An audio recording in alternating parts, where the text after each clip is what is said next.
Good morning all of you. आज हम फिर से हाजिर हुए हैं बीए सेकेंड ईयर की ऑनलाइन क्लास को लेकर। आज का जो हमारा टॉपिक है वो रहेगा मध्यकालीन भारत का इतिहास, जो कि हमारी हिस्ट्री फर्स्ट की बुक है। उसके अंतर्गत आज का जो टॉपिक रहेगा हमारा वो है बाबर, जिसने कि भारत में 1526 से लेकर 1530 ईस्वी तक शासन किया था।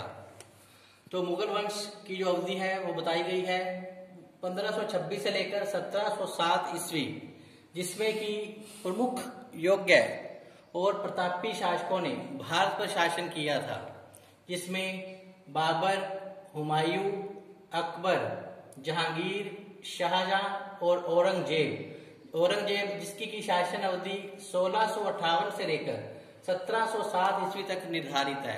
तो इनके समय में मुगल वंश का काफी प्रचार प्रसार और विस्तार हुआ और इन शासकों ने भारत के जो शासन पद्धति थी उनको अच्छे से नियंत्रण में भी रखा था। तो इसके पश्चात शुरू होता है उत्तर मुगल काल, जिसकी शासन की जो अवधि है वो 1707 से लेकर 1857 ईस्वी निर्धारित की गई है। अर्थात बहादुर शाह प्रथम से लेकर बहादुर शाह द्वितीय तक जितने भी मुगल सम्राट हुए वो सभी के सभी अयोग्य, दुर्बल और कमजोर थे, जिसके कारण शासन व्यवस्था क्या होगी, अस्त व्यस्त हो गई, जिसका लाभ विदेशी आक्रमणकारियों ने उठाया और लूटमार दिल्ली में उन्होंने शुरू की। तो इस प्रकार जो मुगल वंश की अवधि है वो 1526 से 1857 के लगभग मानी गई है, लेकिन इसको भी दो भागों में बांटा गया है, एक मुगल काल, दूसरा उत्तर मुगल काल। तो मुगल काल जो कि 1526 से 1707 ईस्वी, जिसमें प्रमुख शासक बाबर से औरंगजेब तक को लिया गया है, जबकि उत्तर मुगल काल में जो कि 1707 से 1857 ईस्वी निर्धारित है, उसके अंतर्गत बहादुर शाह प्रथम से लेकर बहादुर शाह द्वितीय तक, जिसके की शासन की अवधि अर्थात बहादुर शाह द्वितीय की शासन की जो अवधि है वो 1837 से 1857 ईस्वी तक निर्धारित की गई है और 1857 में ही भारत से मुगल वंश का अंत हो जाता है। तो इस प्रकार आज का जो हमारा टॉपिक है वो मुगल वंश के संस्थापक बाबर से संबंधित है। तो आइए बाबर को जानने से पूर्व हम मुगल वंश के इतिहास में कौन कौन से प्रमुख शासक हुए और उनकी शासन अवधि क्या रही उसके बारे में एक नजर डालते हैं। तो अब हम मुगल वंश के प्रमुख शासक और उनकी शासन की अवधियों के बारे में संक्षेप में थोड़ी सी जानकारी देखेंगे। तो मुगल वंश का वंश संस्थापक, जैसे कि मैंने पहले बताया आपको, जहीरुद्दीन बाबर को माना गया है, जिसने कि भारत में 1526 से लेकर 1530 ईस्वी तक शासन किया था। बाबर ने पानीपत का प्रथम युद्ध, खानवा का युद्ध, चंदेरी का युद्ध और घाघरा का युद्ध, चार प्रमुख युद्ध लड़े और इस चार युद्धों में विजय प्राप्त होने के पश्चात उसने भारत में मुगल वंश को मजबूती से क्या कर लिया था, स्थापित कर लिया था। तो पानीपत के प्रथम युद्ध में बाबर ने किसको हराया, इब्राहिम लोदी को, जो कि दिल्ली सल्तनत का अंतिम सुल्तान था। इसके पश्चात खानवा के युद्ध में बाबर ने महाराणा सांगा को पराजित किया 1527 में। फिर 1528 में चंदेरी के युद्ध में मेदिनी राय को पराजित किया। इसके पश्चात घाघरा के युद्ध में अफगान सैनिकों को युद्ध में पराजित किया और भारत में मुगल वंश की स्थापना मजबूती से कर दी थी। तो जैसा कि बाबर की मृत्यु 1530 में हो गई थी, तो बाबर की मृत्यु के पश्चात गद्दी पर बैठा उसका पुत्र नासिरुद्दीन हुमायूं अर्थात हुमायूं के नाम से दिल्ली के सिंहासन पर यह विराजमान हुआ, जिसकी शासन अवधि 1530 से 56 तक निर्धारित की गई है। लेकिन इसकी जो शासन अवधि इसकी शासन अवधि है वो इसने 1530 से 40 तक दिल्ली पर शासन किया। इसके पश्चात 1540 से लेकर 1545 तक शेर शाह सूरी, जो कि एक प्रमुख अफगान शासक था, उसने भारत पर शासन किया था और उसने हुमायूं को कन्नौज और चौसा के युद्ध में पराजित कर मुगल दिल्ली सिंहासन पर अपना एकाधिकार स्थापित कर लिया था। और इसके 1545 से 55 तक क्या हुआ था, शेरशाह सूरी के उत्तराधिकारियों ने शासन की बागडोर अपने हाथों में संभाल ली थी। लेकिन 1555 में ही हुमायूं ने अपने खोए हुए सिंहासन पर दिल्ली पर पुनः अधिकार कर लिया था और 1556 तक वो दिल्ली की गद्दी पर बना रहा। तो इस प्रकार 1556 में हुमायूं की सीढ़ियों से गिरकर क्या हो जाती है, मृत्यु हो जाती है। पुस्तकालयों की सीढ़ियों से गिरकर हुमायूं की मृत्यु हो जाती है। और इस हुमायूं की मृत्यु के पश्चात गद्दी पर बैठता है सम्राट अकबर, जो कि मुगल इतिहास में सम्राट अकबर का काफी नाम है, क्योंकि अकबर को भारत में क्या है, एक राष्ट्रीय शासक की संज्ञा प्रदान की गई है, क्योंकि इसने हिंदू और मुस्लिम प्रजा के साथ समानता का व्यवहार किया था। धर्म के मामले में ये अपनी प्रजा के साथ भेदभाव नहीं करता था, अर्थात हिंदू और मुसलमानों को धार्मिक स्वतंत्रता प्रदान की हुई थी। राजपूतों के साथ भी इसने अच्छे मैत्रीपूर्ण संबंध कायम किए थे। हिंदुओं के को अकबर ने क्या किया था, प्रशासन के उच्च और महत्वपूर्ण पदों पर उनको स्थापित भी किया था। इस प्रकार अकबर ने हिंदू और मुस्लिम प्रजा का समर्थन प्राप्त कर लिया था और अकबर ने 1556 से लेकर 1605 ईस्वी तक शासन किया था। और अकबर के ही समय में पानीपत का द्वितीय युद्ध लड़ा गया था। तो अकबर ने पानीपत के द्वितीय युद्ध में हेमू को पराजित कर दिया था। तो इस प्रकार अकबर ने 1556 से 1605 ईस्वी तक शासन किया। इसके पश्चात गद्दी पर बैठा जहांगीर, इसका कि बचपन का नाम सलीम था। तो जहांगीर ने 1605 से लेकर 1627 ईस्वी तक शासन किया था। तो लेकिन जहांगीर ने अपनी शासन की जो बागडोर थी वो उसने अपनी पत्नी नूरजहां को सौंप दी थी। तो शासन कार्य की जो देख रेख थी या शासन का सब संचालन था वो नूरजहां के ही हाथों में था। जहांगीर केवल नाम मात्र का शासक था। तो इस प्रकार जहांगीर की मृत्यु के पश्चात उसका पुत्र शाहजहां गद्दी पर बैठा, जिसकी शासन अवधि 1627 से 1658 ईस्वी तक निर्धारित की गई है। तो शाहजहां ने आगरा में अपनी प्रिय बेगम मुमताज की याद में क्या किया था, आगरा के अंदर ताजमहल का निर्माण करवाया था। तो अकबर शाहजहां का जो काल था वो मुगल स्थापत्य कला का क्या था, स्वर्ण युग के नाम से भी जाना जाता है। तो इसके शाहजहां की मृत्यु के पश्चात गद्दी पर बैठा मुगल सम्राट औरंगजेब दिल्ली का नया बादशाह बना। तो औरंगजेब जो था वो अकबर की विपरीत नीतियों से आचरण करता था। तो जिस प्रकार अकबर ने भारत में सहिष्णुता का वातावरण पैदा कर हिंदू मुस्लिम प्रजा का समर्थन प्राप्त कर लिया था, वहीं औरंगजेब ने अकबर की विपरीत शासन की नीतियों का संचालन किया। जो औरंगजेब था वो एक कट्टर मुसलमान की भांति इस्लामी सिद्धांतों के अनुसार शासन का कार्यों का संचालन करना अपना मुख्य कर्तव्य मानता था और इसने हिंदू धर्म के साथ अपमानजनक और बुरा व्यवहार किया था। औरंगजेब ने हिंदुओं के अनेक मंदिरों को नष्ट किया और उसकी जगह मस्जिदों का निर्माण करवाया। अनेक मंदिरों को तुड़वाया गया और हिंदुओं से बलपूर्वक धर्म परिवर्तन भी करवाया गया था।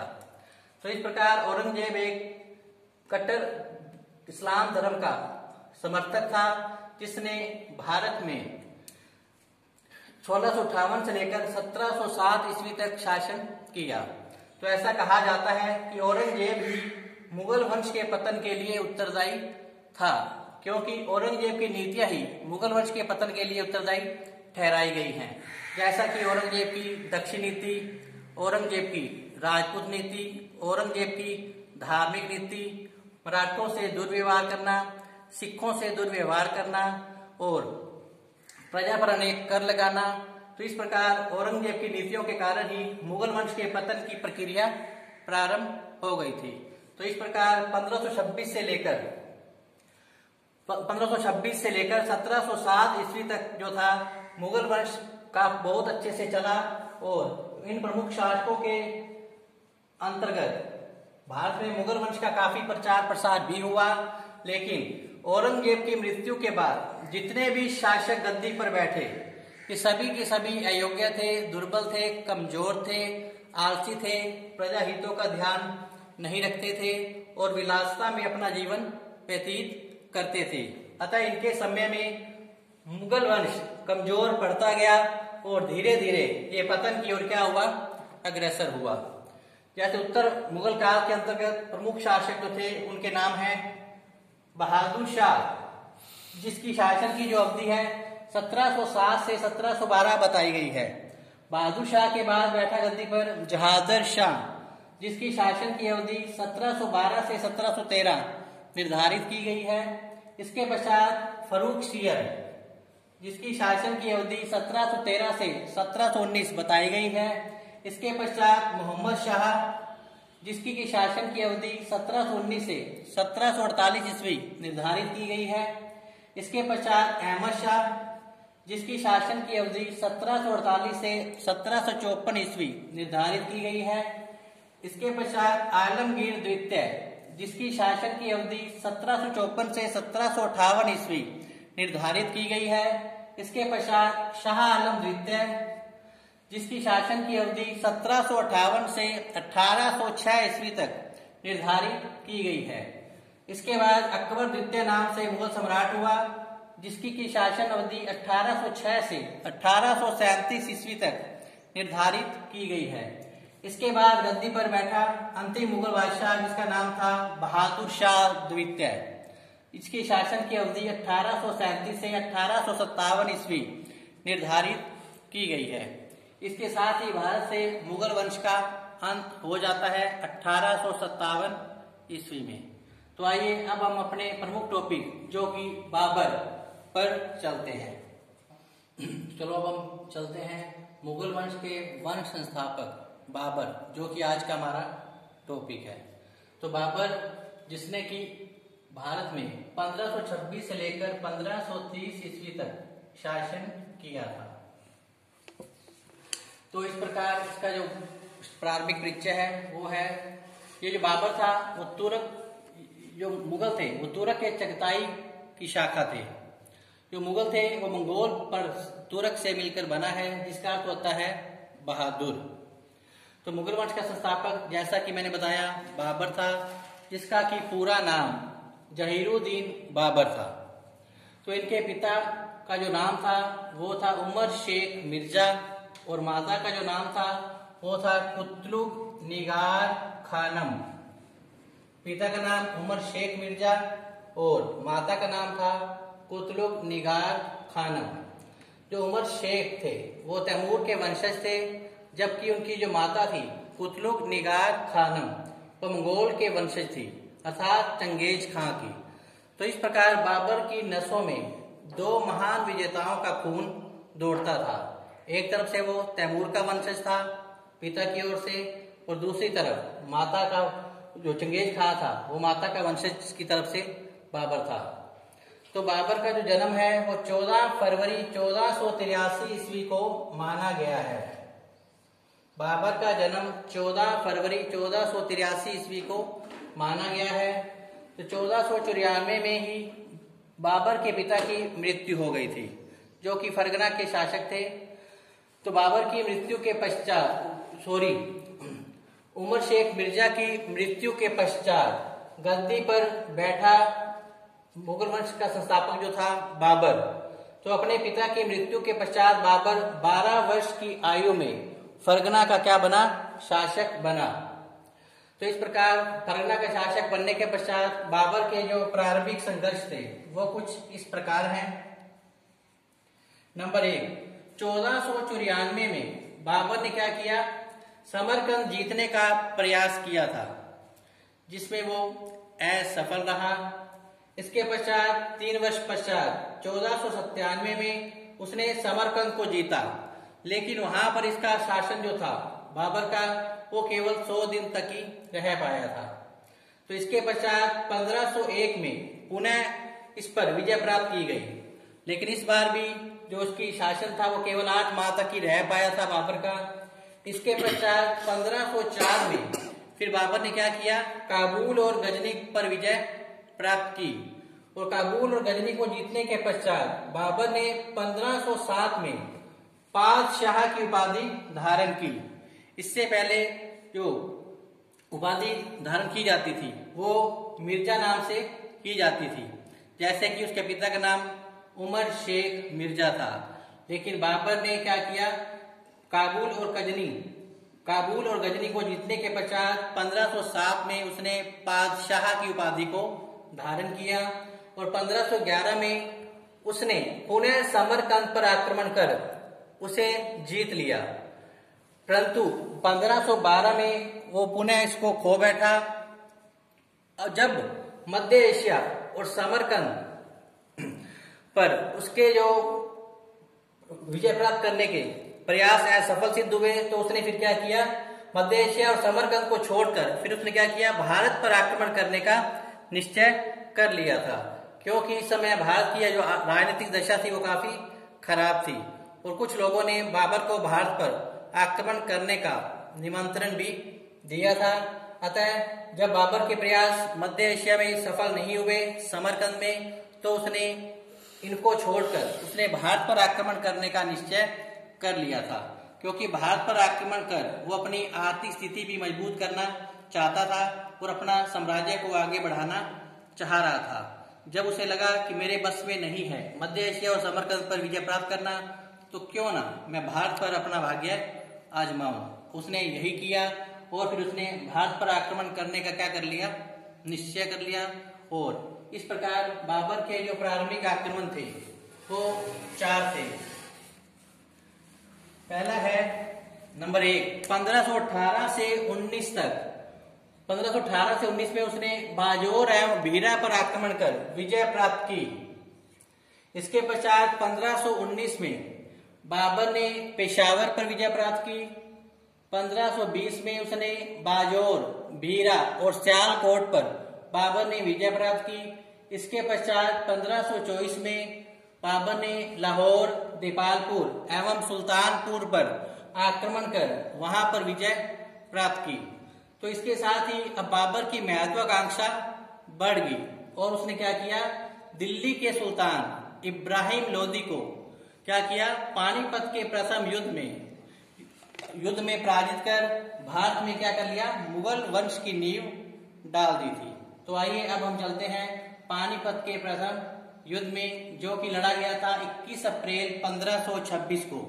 यह जो युद्ध था वो बाबर और लोदी वंश का अंतिम सुल्तान, दिल्ली का जो अंतिम सुल्तान था जिसका नाम था इब्राहिम लोदी, इन दोनों की सेनाओं के बीच लड़ा गया था। इस युद्ध में जैसा कि बाबर विजयी रहा और इब्राहिम लोदी लड़ता हुआ पराजित हुआ और मारा गया और बाबर ने भारत में मुगल वंश की नींव रख दी थी। तो युद्ध आरंभ करने से पूर्व हम जानते हैं पहले कि बाबर के आक्रमण से पूर्व भारत की राजनीतिक दशा कैसी थी। तो बाबर के आक्रमण से पूर्व भारत की राजनीतिक दशा जो थी वो अच्छी नहीं थी, क्योंकि उस समय क्या हो रहा था, क्योंकि उस समय भारत में जो अनेक छोटे छोटे राज्यों में बांटा हुआ था, यहाँ के जो शासक थे वो आपस में ही लड़ झगड़ कर अपनी शक्ति को क्या कर रहे थे, बर्बाद कर रहे थे। तो इस प्रकार इनकी शक्ति नष्ट होती जा रही थी। अतः बाबर ने भारतीयों की आपसी फूट का लाभ उठाकर उसने क्या किया, भारत में मुगल वंश को स्थापित करने का निश्चय कर लिया था और उसने 4 युद्धों के द्वारा पानीपत का प्रथम युद्ध, खानवा का युद्ध, चंदेरी का युद्ध और घाघरा के युद्ध में विजय प्राप्त कर भारत में मुगल वंश को मजबूती से स्थापित कर लिया था। तो अब हम चलते हैं पानीपत के प्रथम युद्ध में, जो कि 21 अप्रैल 1526 को लड़ा गया था बाबर और इब्राहिम लोदी दिल्ली के सुल्तान के बीच। इसके जो कारण है उसके बारे में अब हम जानकारी प्राप्त करेंगे। तो अब हम पानीपत के प्रथम युद्ध के कारण के बारे में जानकारी प्राप्त करते हैं। तो नंबर 1, जो पानीपत के प्रथम युद्ध का कारण रहा था वो था बाबर की महत्वाकांक्षा का होना। जैसा कि मैंने बताया कि बाबर एक महत्वाकांक्षी सम्राट था। जब उसने देखा कि मध्य एशिया में उसके साम्राज्य विस्तार की जो इच्छा है वो अधूरी रह गई है, तो उसने फिर क्या किया, भारत पर अपना भाग्य आजमाने का क्या किया, निश्चय किया, क्योंकि वो भारत पर विजय प्राप्त कर वो अपनी महत्वाकांक्षा की पूर्ति करना चाहता था। अतः बाबर की जो महत्वाकांक्षा थी वो पानीपत के प्रथम युद्ध के लिए उत्तरदायी थी। इस समय जबकि दिल्ली में इब्राहिम लोदी का शासन था, जो कि लोदी वंश का अंतिम सुल्तान था, योग्य भी था। तो इस प्रकार बाबर ने अपनी महत्वाकांक्षा के चलते उसने दिल्ली के सुल्तान इब्राहिम लोदी को क्या दी, चुनौती दी, और इस प्रकार बाबर ने और इब्राहिम लोदी के बीच संघर्ष होना क्या हो गया था, अनिवार्य। दूसरी बात, भारत की अतुल धन संपत्ति को प्राप्त करना। तो बाबर था, जो इस समय बाबर की क्या थी, आर्थिक स्थिति काफी खराब चल रही थी। अतः बाबर ने निश्चय किया भारत पर आक्रमण कर और वहां पर धन संपत्ति को लूट कर अपने पक्ष में करना। तो बाबर जो था भारत की अतुल धन संपत्ति से भली भांति परिचित था, अतः वो भारत की धन संपत्ति को प्राप्त करना चाहता था। अतः इसके लिए दिल्ली के सुल्तान इब्राहिम लोदी को पराजित करना जरूरी था। यही कारण है कि इब्राहिम लोदी और बाबर के मध्य शत्रुता बढ़ गई थी। तीसरी बात, बाबर को भारत पर आक्रमण करने की प्रेरणा देना। तो इस प्रकार बाबर को भारत पर आक्रमण करने के लिए भी प्रेरणा दी गई थी। जैसा कि 1503 में एक गांव की मुखिया की 111 वर्षीय माता ने क्या किया था, बाबर को भारत पर तैमूर के आक्रमण की कहानी सुनाई थी। तो बाबर को अपने पूर्वज तैमूर की भांति भारत पर आक्रमण करने का क्या मिला, उसको प्रोत्साहन मिला। इसके अलावा एक सरदार ने भी बाबर को भारत पर आक्रमण करने के लिए प्रेरित किया था। उसने बाबर से कहा कि सिंधु नदी के दूसरी ओर अपना साम्राज्य स्थापित करो। उसके बाप दादा भी कहा करते थे कि वह स्थान तुम्हारे लिए है, आगे बढ़ो और हिंदुस्तान के बीचों बीच अपना साम्राज्य स्थापित करो। अतः बाबर 111 वर्षीय माता की प्रेरणा से और एक सरदार की प्रेरणा से उसने क्या किया, भारत पर आक्रमण करने का उसने क्या कर लिया, निश्चय कर लिया था। तो इस प्रकार नेक्स्ट है भारत की राजनीतिक दुर्बलता। तो इस समय भारत की जो राजनीतिक दशा थी वो काफी खराब थी। इस समय जो था भारत छोटे छोटे राज्यों में बांटा हुआ था। यहाँ के जो शासक हैं वो आपस में ही लड़ झगड़ कर अपनी शक्ति को बर्बाद करने में लगे हुए थे। अतः बाबर इनकी आपसी फूट का लाभ उठाकर वो भारत पर आक्रमण करना चाहता था और अपने साम्राज्य को आगे बढ़ाना चाहता था। नेक्स्ट है बाबर को भारत पर आक्रमण करने के लिए आमंत्रित करना। तो इस प्रकार दिल्ली के सुल्तान इब्राहिम